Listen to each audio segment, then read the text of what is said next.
Hello दोस्तों, स्वागत है आपका अपने यूट्यूब चैनल एसके साहित्य में। आज हम लोग जानेंगे कि हिंदी से संस्कृत में अनुवाद किस प्रकार करते हैं। उससे पहले हम लोग को ये जानना होगा कि कुछ बेसिक चीज़ होता है जो हम लोगों को हिंदी से संस्कृत में अनुवाद करने में हमारी सहायता करेगा। जैसे पहला देख लेते हैं, जैसे वचन के बारे में जानते हैं कि संस्कृत में वचन क्या होता है। तो संस्कृत में वचन हम जानते हैं पहले से ही कि वचन का मतलब होता है नंबर, अर्थात संख्या, अर्थात जिससे किसी व्यक्ति, वस्तु आदि के संख्या का बोध होगा वही नंबर कहलाता है। संस्कृत में नंबर 3 प्रकार के होते हैं। केवल संस्कृत में ऐसा होता है कि नंबर 3 प्रकार का होता है। हिंदी में और अंग्रेजी में नंबर 2 ही प्रकार का होता है, अर्थात वचन 2 ही प्रकार के होते हैं। संस्कृत में 3 कौन कौन होता है? तो पहला एक वचन, दूसरा द्विवचन और तीसरा बहुवचन। समझते हैं कि एक वचन क्या होता है। एक वचन, जैसा कि नाम से यह स्पष्ट है कि एक वचन अर्थात संख्या 1 का बोध होगा, वह एक वचन कहलाएगा। द्वि का मतलब होता है 2, जिससे संख्या 2 अर्थात किसी व्यक्ति, वस्तु आदि के संख्या 2 का भाव व्यक्त होगा तो उसे हम लोग कहेंगे द्विवचन। और जिससे 3 या 3 से अधिक का भाव व्यक्त होगा तो उसको हम लोग कहते हैं बहुवचन। तो संस्कृत में 3 वचन होते हैं, 3 प्रकार के वचन होते हैं, एक वचन, द्विवचन और बहुवचन। तो दोस्तों आगे हम लोग जान लेते हैं कि पुरुष क्या होता है। पुरुष भी संस्कृत में 3 प्रकार के होते हैं। पहला होता है प्रथम पुरुष,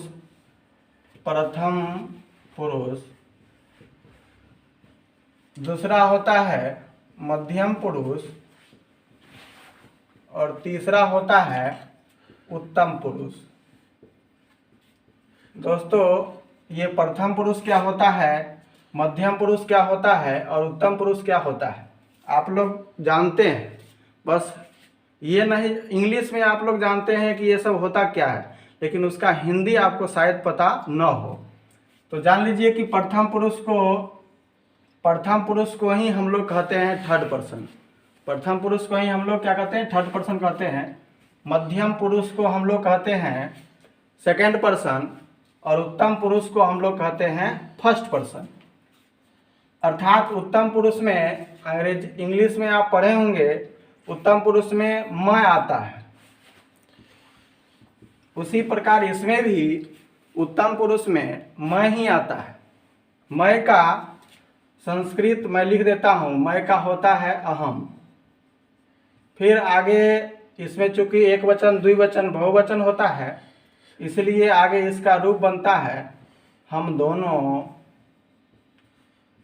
दोनों का संस्कृत हो जाता है आवाम। फिर होता है हम लोग या हम सब, इसका संस्कृत हो जाता है वयम। इसका संस्कृत हो जाता है वयम, अर्थात अहम, आवाम, वयम। मैं का संस्कृत होगा अहम, हम दोनों का होगा आवाम और हम लोग का होगा वयम। दोस्तों देख लीजिए, यही उत्तम पुरुष में यही 3 गो होता है, अहम, आवाम, वयम। यही उत्तम पुरुष में 3 गो शब्द होते हैं।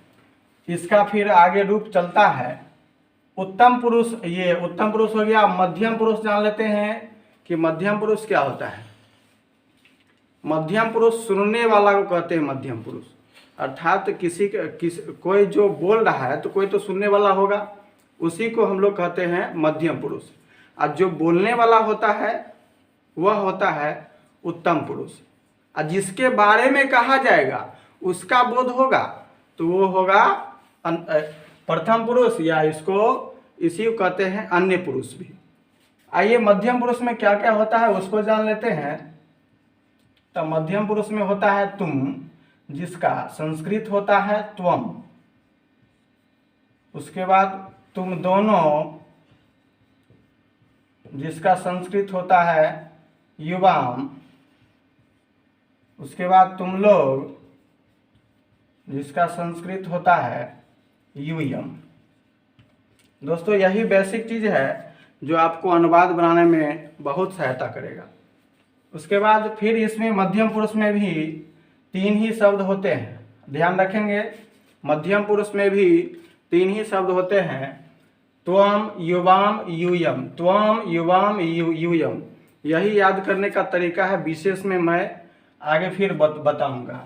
तुम दोनों, तुम लोग, इसका हिंदी हुआ। अब ये जो 6 गो हुआ, 3 गो इधर मध्यम पुरुष का और 3 गो उत्तम पुरुष का, अर्थात 6 गो हुआ। तो इस 6 गो को छोड़ करके अब बाकी बात जो भी होगा सब हो जाएगा आपका प्रथम पुरुष। फिर से सुनिए क्या बोल रहे हैं कि ये 3 गो त्वम युवाम यूयम और हम आवाम वयम, ये 3 और 3 6 गो को छोड़ करके जितना भी शब्द आएगा सब हो जाएगा प्रथम पुरुष।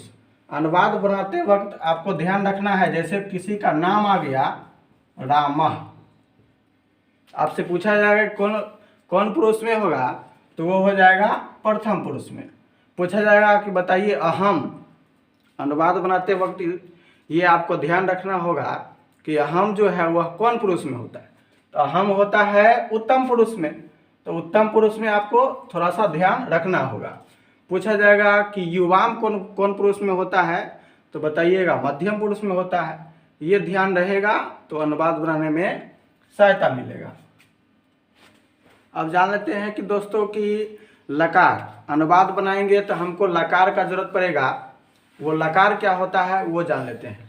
हम लोग जानते हैं लकार को अंग्रेजी में टेंस कहते हैं और हिंदी में काल कहते हैं।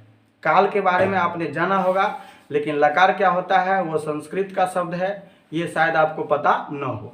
जान लीजिए कि लकार को हिंदी में काल कहते हैं।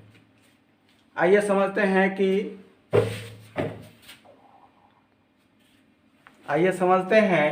कि लकार क्या होता है। लकार संस्कृत में वैसे 10 लकार होते हैं, लेकिन जो हम लोग को पढ़ना है केवल 5 लकार पढ़ना है। 5 लकार कौन कौन से हैं वो हम लोग देख लेते हैं। पहला है लट लकार। लट लकार इसको कहते हैं वर्तमान काल। दूसरा लंग लकार, इसको हिंदी में कहते हैं भूतकाल।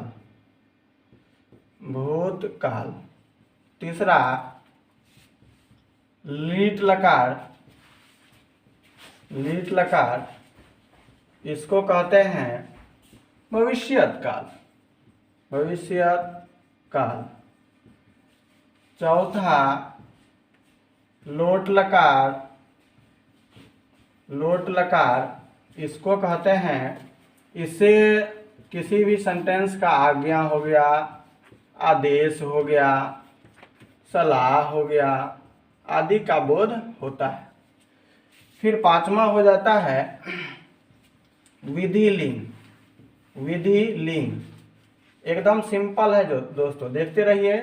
विधि लिंग इसका मतलब होता है चाहिए, अर्थात वाक्य के अंत में लिखा हुआ जब मिलेगा चाहिए तो हम लोग समझेंगे कि वो विधिलिंग लकार के अंतर्गत आएगा। अब जान लेते हैं कि ये लट लकार क्या होता है।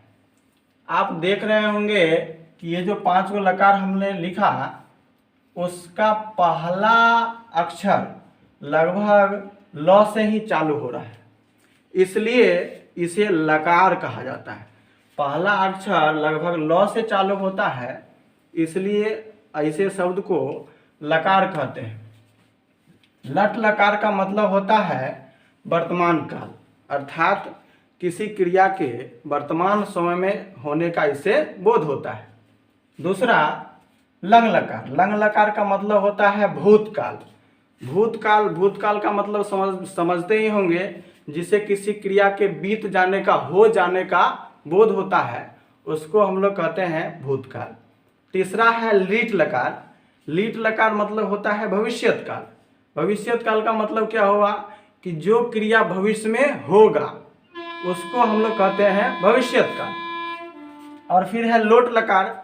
लोट लकार में क्या होगा, जैसे कहेंगे कि एक गिलास पानी लाओ, तुम वहाँ जाओ, यहाँ आओ, तो ये ऐसा सेंटेंस जो होगा, ऐसा वाक्य जो होगा वह लोट लकार का वाक्य कहलाएगा। विधिलिंग, विधिलिंग का मतलब हुआ चाहिए। चाहिए में क्या, जैसे हम कहेंगे उसे पढ़ना चाहिए, उसे लिखना चाहिए, तुम लोगों को विद्यालय जाना चाहिए। तो ऐसा सेंटेंस जब, ऐसा वाक्य जब होगा तो उसको हम लोग विधिलिंग लकार या विधिलिंग कहते हैं। वर्तमान काल का मतलब जैसे वह पढ़ता है, तो ये वर्तमान काल का हो गया। पूछा जाएगा कि यह कौन से लकार का वाक्य है, तो कौन से लकार का वाक्य है, तो लट लकार का वाक्य है। पूछा, एग्जाम्पल दे देगा कि वह गया, तो वह गया कौन से लकार का वाक्य हो जाएगा, तो सिंपल है, वह गया लंग लकार का वाक्य हो जाएगा। इसको संस्कृत में वह गया, आया, वह जाता है, तुम लोग पढ़ते हो, इसका भी संस्कृत अभी बनाएंगे। लीट लकार, लीट लकार मतलब भविष्यत काल। तुम, वे लोग पढ़ेंगे, मोहन मैदान में खेलेंगे, तो ऐसा सेंटेंस जब आएगा तो वो लीट लकार का वाक्य हो जाएगा। आज्ञा आदेश अर्थात लोट लकार का वाक्य के बारे में तो मैंने बता दिया। लोट लकार में क्या होगा कि आज्ञा आदेश का बोध होगा। जैसे हम कहेंगे कि तुम वहाँ जाओ, या सीधा बाहर जाओ, यहाँ आओ, ऐसा सेंटेंस जो, ऐसा जो वाक्य होगा उसको लोट लकार का वाक्य कहते हैं। और विधिलिंग में क्या होगा, चाहिए, चाहिए लास्ट में लगा हुआ रहेगा, चाहिए, तो इसे भी हम लोग समझेंगे कि वह विधिलिंग लकार का वाक्य है। अब आइए अनुवाद करते हैं कि किस प्रकार जो है हम लोग अनुवाद सिंपली ढंग से बना सकते हैं। आइए दोस्तों, हम लोग स्टार्ट करते हैं कि हिंदी से संस्कृत में अनुवाद कैसे करेंगे। तो मैंने आपको बता दिया कि उत्तम पुरुष में 3 शब्द आपको ध्यान में रखना है। उत्तम पुरुष में 3 शब्द आपको ध्यान में रखना है। कौन, तो अहम, आवाम, वयम। अहम का मतलब क्या होता है, मैं। आवाम का मतलब क्या होता है, हम दोनों। और वयम का मतलब क्या होता है, हम लोग या हम सब। मध्यम पुरुष में क्या होता है कि इसमें भी आपको 3 गो शब्द याद रखना है, त्वम, युवाम, यूयम। त्वम का मतलब तुम, युवाम का मतलब तुम दोनों, और यूयम का मतलब तुम लोग। ध्यान रखेंगे दोस्तों, यही 3 और 3 6 गो अगर आप छांट लेते हैं तो इसके बाद जो भी शब्द बचेगा वह हो जाएगा प्रथम पुरुष का। तो मैं कौन पुरुष में हो जाएगा, उत्तम पुरुष में। तुम कौन पुरुष में हो जाएगा, मध्यम पुरुष में। ये पुरुष आपको ध्यान रखना है। वचन तो आप खुद छांट लेंगे। पूछा जाएगा कि हम दोनों कौन सा वचन होगा, तो दोनों है तो 2 आदमी हुआ तो द्विवचन होगा। चलिए स्टार्ट करते हैं अनुवाद कैसे बनाएं। जैसे हम एक एग्जाम्पल लिखते हैं, तुम विद्यालय जाते हो। इसको बनाने से पहले कुछ नियम लिखा हुआ है यहाँ पर, उसको देख लेते हैं और याद करने का प्रयास करते हैं। दोस्तों ये नियम आपको याद रहेगा तब ये आराम से और सहूलियत से एकदम आसानी से बन जाएगा। पहला लकार लिखे हैं लट लकार। लट लकार का मतलब अभी मैंने आपको बताया कि वर्तमान काल होता है। लट लकार का मतलब वर्तमान काल होता है। इसका पहचान क्या होता है, ता है, ती है, ते हैं, ते हो, ताहूँ, ती हूँ, ये सब इसका पहचान होता है। तो पहचान आपको ध्यान रखना है तब तो अनुवाद बनेगा ना। आइए इसका नियम क्या होता है लट लकार का, वो जान लेते हैं। पुरुष भी आपको पता है, प्रथम पुरुष, मध्यम पुरुष, उत्तम पुरुष, 3 प्रकार के पुरुष होते हैं, ये आपको पता है। वचन भी 3 प्रकार के होते हैं संस्कृत में, एक वचन, द्विवचन, बहुवचन। जानते हैं, समझते हैं कि ये जो यहाँ पर नियम लिखा गया है लट लकार का, वो उसको याद करने का प्रयास करते हैं। लिखा हुआ है ती तह अंति, कौन लकार का? लट लकार का। ती तह अंति सी थह थ, ये यहाँ पर विसर्ग नहीं होगा। ती तह अंति सी थह थ आमी आवह आमह, ये आपको ध्यान रखना है। बार बार आप मेरे साथ बोलें, ती तह अंति सी थह थ आमी आवह आमह। फिर से एक बार रिपीट करें, ती तह अंति सी थह थ आमी आवह आमह। ध्यान दीजिए दोस्तों, यहाँ पर विसर्ग आपको दिखेगा एल के आकार में। ध्यान रखेंगे, लट लकार में किस आकार में विसर्ग दिखेगा? तो एल के आकार में बीच से ले जाएंगे और लास्ट में विसर्ग आपको कहीं कहीं विसर्ग नहीं लगा देंगे, क्योंकि ये ऐसा नियम है। विसर्ग एल के आकार में होता है, ये आप ध्यान रखेंगे। चलिए, अब आपको पता है कि प्रथम पुरुष में 3 गो शब्द आपको दिखाई दे रहा है। इसको हम लोग तिंग प्रत्यय कहते हैं। ती तह अंति सी थह थ आमी आवह आमह। ती तह अंति ये होता है प्रथम पुरुष में, सी थह थ ये होता है मध्यम पुरुष में, और आमी आवह आमह ये होता है उत्तम पुरुष में। तो अगर आपको इतना याद हो गया होगा या फिर इतना तक समझ में आ गया होगा तो अनुवाद अब जरूर बनेगा। ध्यान दीजिए, अब अनुवाद कैसे बनेगा? ये यहाँ पर तुम विद्यालय जाते हो, ये लिखा हुआ है हिंदी भाषा में। इसका हम लोग चाहते हैं कि संस्कृत बन जाए। अगर आप यहाँ से संस्कृत बनना सीख जाते हैं, इसका मतलब एक और भाषा का नॉलेज आपके पास हो गया। अब यहाँ पर सीखते हैं कि किस प्रकार यहाँ पर अनुवाद बनेगा। सबसे पहले तुम लिखा हुआ है, तो तुम का तो संस्कृत मैंने आपको बता दिया। तुम का संस्कृत क्या होगा? तो आपको याद रखना है, क्या होगा? त्वम होगा। क्या होगा? त्वम। तो यहाँ पर चुपचाप त्वम लिख देंगे। त्वम मैंने लिख दिया। फिर आगे लिखा हुआ है विद्यालय, तो विद्यालय का विद्यालयम हो जाएगा। विद्यालय का संस्कृत विद्यालयम यहाँ पर हो जाएगा। जाना का होगा, वैसे गम होता है मूल रूप, और यहाँ पर गच्छ होगा। जाना का आपको थोड़ा मोड़ा याद रखना होगा। यहाँ पर क्या होगा? गच्छ। गच्छ में हलंत होता है, लेकिन यहाँ पर नियम जब जुटेगा तो हलंत जो है वह हट जाता है। अब यहाँ पर नियम किस प्रकार हम जोड़ते हैं, वही तो मूल रूप से समझने वाली बात है। नियम क्या होता है? तो नियम को जोड़ने के लिए कौन कौन चीज पर ज्यादा ध्यान देना है वही देखिए। लिखा हुआ है तेहो लिखा हुआ है, इसका मतलब कुछ आपको समझ में आ गया? पहचान, तेहो लिखा हुआ है, इसका मतलब है कि लट लकार में बनेगा। और लट लकार का नियम तो यहाँ पर लिखा हुआ है ही, याद रहेगा तो और अच्छा। लट लकार में बनेगा, ठीक है, लट लकार बनेगा। उसका नियम होता है ती तह अंति सी थह थ आमी आवह आमह, ये लट लकार का नियम होता है। इसी में से ये जो 9 रूप आप देख रहे हैं, इसी में से एक रूप यहाँ पर होगा। अब ध्यान दीजिए कौन सा रूप होगा। तो यहाँ पर पहचान तो लिए कि कौन सा लकार होगा। अब यहाँ पर रूप देखते हैं। अब यहाँ पर देखिए कि तुम है, मैंने आपको बताया कि तुम कौन सा पुरुष में होता है, तो तुम होता है मध्यम पुरुष में। देखिए तुम होता है मध्यम पुरुष में। अब यहाँ पर आएंगे तो कौन पुरुष में आना पड़ेगा? मध्यम पुरुष में आना पड़ेगा। तो मध्यम पुरुष में आएंगे तो 3 गो गेट दिख रहा है। मध्यम पुरुष में 3 गो गेट दिख रहा है। अब हम जाएंगे कौन गेट में, वही ध्यान देते हैं। आइए, तुम बताइए, तुम कौन सा वचन होगा?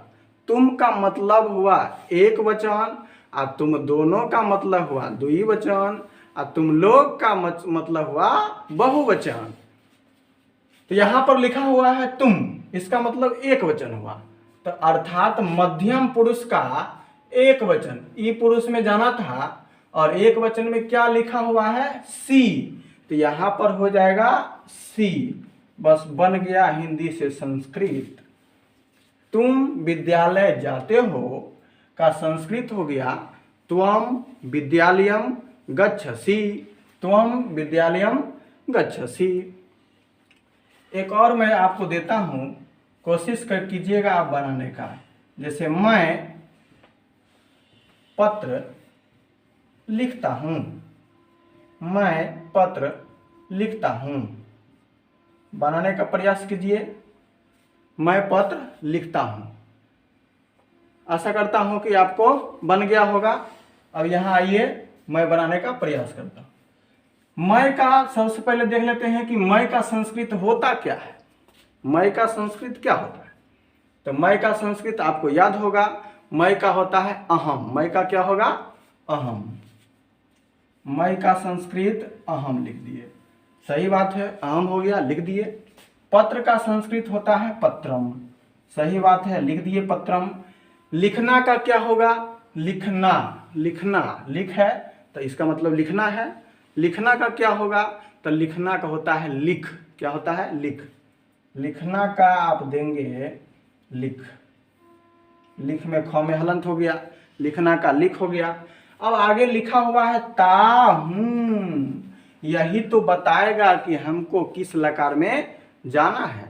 ताहूं लिखा हुआ है, इसका मतलब है कि हमें लट लकार में जाना है। और लट लकार जो ही आप बोला जाएगा तो आपके माइंड में क्लिक करना चाहिए कि आखिर नियम क्या होता है। तो नियम होता है ती तह अंति सी थ थ आमी आवा आमह। ध्यान दीजिए, तो अर्थात ताहू लिखा हुआ है, इसका मतलब है कि लट लकार होगा। चलिए, सही बात है, लट लकार है, पहचान लिए कि लट लकार में ही बनेगा। अब आइए इसको देखने बनाने के लिए, तो यहाँ पर आपको कर्ता खोजना रहता है। इसमें भी हमने कर्ता खोजा, इसमें भी हम कर्ता खोजेंगे। काम करने वाला को कर्ता कहते हैं। यहाँ पर पत्र लिखने काम कौन करता है? तो मैं करता है, मैं। यहाँ पर विद्यालय जाने काम कौन करता है? तो तुम। तो यही कर्ता हो गया, जो काम करता है उसी को तो कर्ता कारक कहते हैं। ध्यान दीजिए, मैं क्या है? तो मैं, ध्यान दीजिए, उत्तम पुरुष में है। मैं कौन पुरुष में है? उत्तम पुरुष में। तब तो मैं का अहम मैंने दे दिया। मैं कौन पुरुष में? मैं उत्तम पुरुष में। तो पुरुष, पुरुष आपने छाट लिया। चलिए, पुरुष उत्तम पुरुष वाला लाइन में जाना है। ये लाइन है उत्तम पुरुष में। फिर 3 गो आपको कमरा दिख रहा है, तीनों में से तो कोनो एक में न जाना है। तो 3 गो कमरा दिख रहा है, तो जाइए, कौन सा कमरा में जाएंगे? तो आपको मैं से पता चलेगा कि कौन सा कमरा में जाना है। मैं बताइए, एक वचन है कि द्विवचन है कि बहुवचन है? तो मैं लिखा हुआ है, सिंपल है। मैं का मतलब एक वचन, अगर हम दोनों रहता तो द्विवचन, हम लोग रहता या हम सब रहता तो बहुवचन। मैं लिखा हुआ है, इसका मतलब एक वचन। तो उत्तम पुरुष का एक वचन लिखा हुआ है आमी, तो आमी यहां पर लिखेंगे। आमी में ध्यान दीजिए, अ जब लिखेंगे तो हलंत तो गायब हो जाएगा, अ हलंत में आ जाएगा। उसके बाद आकार की मात्रा बचा हुआ है तो आकार की मात्रा दे देंगे। उसके बाद महर्षि कार मी बचा हुआ है तो महर्षि कार मी दे देंगे। हो गया। इस प्रकार आपने हिंदी का संस्कृत में रूपांतरण कर दिया। मैं पत्र लिखता हूँ, इसका संस्कृत हो गया अहम पत्रम लिखामि। मैं पत्र लिखता हूँ का संस्कृत हो गया अहम पत्रम लिखामि। तो इस प्रकार आपने जाना कि अनुवाद हिंदी से संस्कृत में किस प्रकार करते हैं। तो इस वीडियो में इतना ही रहने देते हैं, आगे मिलते हैं अगले वीडियो में।